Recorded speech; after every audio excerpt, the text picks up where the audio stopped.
বিয়ে বাড়ি আর বিয়ে বাড়ি আসলে কার না ভালো লাগে। আমার তো বেশ মজা লাগে, কিন্তু জানো সবাইকে সাজাতে সাজাতে প্রত্যেকবারের মতো এবারও আমি লেট হয়ে গেলাম।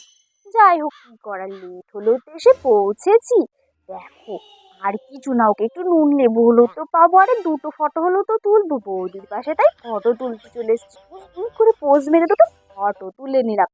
আর এই কাকুদের মাঝখানে দাঁড়িয়ে আমার আর ফুচকা খাওয়া হলো না, তাই জন্য আবার রঙ্গ ঢঙ্গ করতে করতে আরো দুটো ফটো তুলে নিলাম। বিয়ে বাড়িতে কি দুটো ফটোতে মন ভরে? ফটো তুলতে তুলতেই দেখি দাদা বৌদি কি সুন্দর পোজ মেরে ফটো তুলতেছে। আমি ভাবছি কবে যে এই দিনটা আমার জীবনে আসবে। ভাবছিলাম আর বাচ্চাদের নাচ দেখছিলাম, কিন্তু বেশিক্ষণ আর দেখা হলো না, আমার খুব খিদে লেগেছিল।